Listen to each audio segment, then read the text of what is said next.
Hey everyone, I'm Rich. Let's talk about 5 things I love about the Samsung Galaxy S23. For the first time in a long time, the entire Galaxy S23 lineup uses the same Snapdragon 8 Gen 2 processor. Even better, Samsung has used an overclocked version exclusive to the S23 with higher CPU and GPU clock speeds.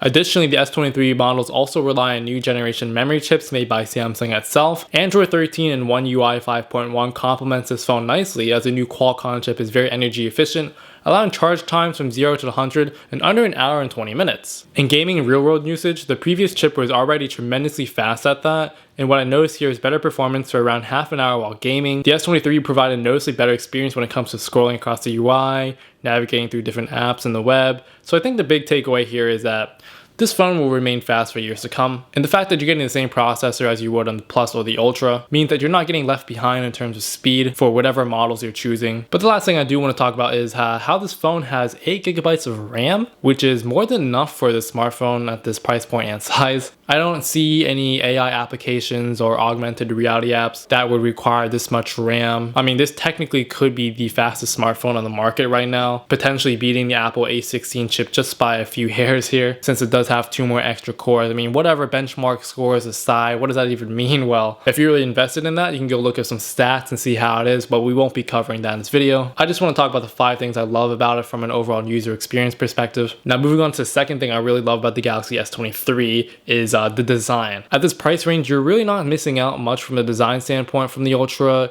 In my opinion, I think it's really justifiable for what you're getting here. A beautiful 6.1-inch display with a very thin bezel all around the screen with a high screen to body ratio of 88.57% of the total surface on here. That's what they say. What I noticed that, yeah, I mean, they're really getting here edge to edge. The bezels are seriously thin looking at it. You're also offered a very buttery smooth 120Hz display with a peak nit brightness of 1750. You could turn that on by turning off adaptive brightness and turning on extra brightness right below it. Like, this gets really bright. I mean, come on. You can't even get this on the regular iPhone models unless you go Pro or Pro Max. And, you know, just to add a little side note, that's kind of what I really come to like about Samsung, is that they're really giving you a lot of value here. Back when I reviewed the mid-range Samsung Galaxy A53, that was like a $500 budgeted mid-range smartphone. You did get a 120Hz screen with a great CPU and decent camera. And that's something I noticed with Samsung is that, yo, competitors, they better catch up. But going back to the display, you know, it's just very beautiful to enjoy the content on here. Scrolling through the web and social media is very nice.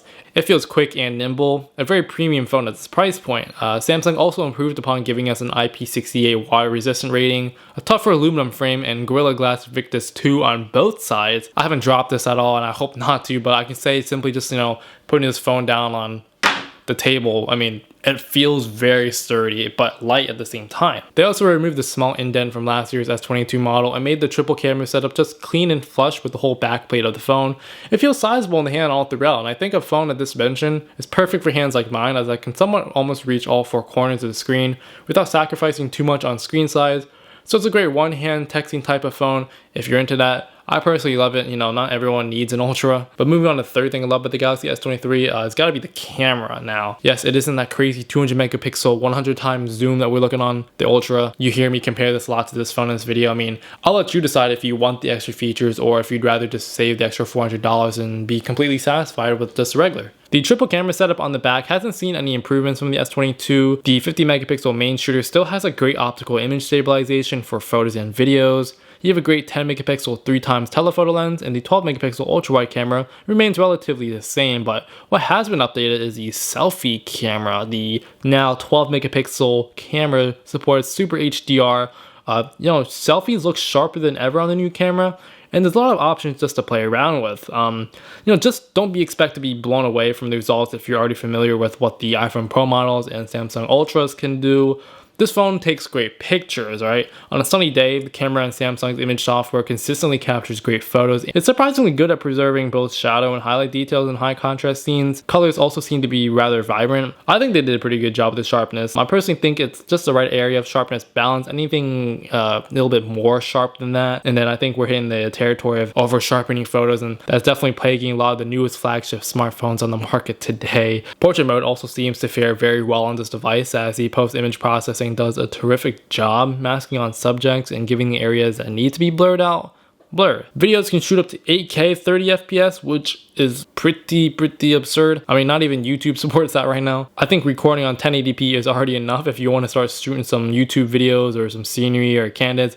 I guess if you're the type of person that wants the highest possible resolution out there, it's very nice that you get the option for 4K, but 8K already? Jeez. The actual impressive thing is the color profile and stabilization. It's been quite a while that phones can shoot at 8K resolution with great implementation. I think Samsung did a wonderful job here, especially as you can see this video clip. I'm just riding around at nighttime and I'm on a skateboard hitting these rocks, and if this phone didn't have image stabilization, the footage would be super rocky, but they're doing a really good job. The fourth thing I love about the Galaxy S23 and just around this price range is that it's going to be a good entry to Samsung phones and Android. This is one of the more subtle things I like about this phone. You know, we all know that some people's preferences between iOS and Android are different. The One UI 5.1 skin works well with the S23. Like I said, at $799, I think this is a justifiable price for people to join in and get into Samsung products. Their ecosystem of tech is nice too, especially when you pair this up with some Galaxy Buds or Galaxy Book laptops. Their nearby file sharing works wonderfully. This is comparable to Apple's AirDrop. If you're a person that likes to tinker around, change settings, personalize, and optimize your phone, One UI 5.1 allows you to do just that. The widgets, wallpapers, and immense customization has kept me busy for a while, and Samsung did announce that they're actually going to give support for Android for the past 5 years, I believe. There's some sources which you can see where they're saying that, so that's really showing it here on this. I mean, you already got the chipset and the software support, so I mean, like I said, this phone is here to stay. I mean, you're really getting your value here. The last thing I want to mention, just by using this for over 2 weeks now, which I think is kind of underlooked, is it's gotta be the weight. Coming in at 168 grams, this phone is pretty lightweight. Phones today, I think, are just getting a little bit large, so I think it's nice sometimes to take a step back and be completely content with a phone like this. In real world usage, I can fit this in my pocket super easily. Likewise, I can whip it out fast and quick. You know, long phone calls on this feels great as it's not too heavy. And the same goes for long periods of gaming, texting friends, or surfing the web. It's very nice, especially for me when I'm putting the phone down or picking it up, doing homework, or I'll be like at a gym or a dance practice too, and I'll have it on the floor in my backpack, and I just, you know, need to quickly view the time or put something down. It's just very super lightweight to, you know, have, and not everyone needs a huge phone, like I said, so this already does the job. The Samsung Galaxy S23 is a minor change over the S22, but I doubt many of those S22 owners will find enough new features to upgrade. It's plenty more than the S21, I'll tell you that. Even better, it's, in my opinion, shaping up to be one of the better Android phones, if not the best right now on the market right now. And if you just kind of think about like the size, the chipset that's in here, the camera system, and all that you're getting within this price range, I think it's a pretty good deal. So hey, if you are looking at getting the Galaxy S23, just a regular, not the Plus or the Ultra, let me know down in the comments below and tell me how your experience is. I mean, these are just the 5 things I really picked up and love about this device. Tell me what you think and what you like most. I kind of want to hear and get the conversation going. So hey, with all that being said for this video, thank you so much for watching, and until the next one, I'll see you guys then.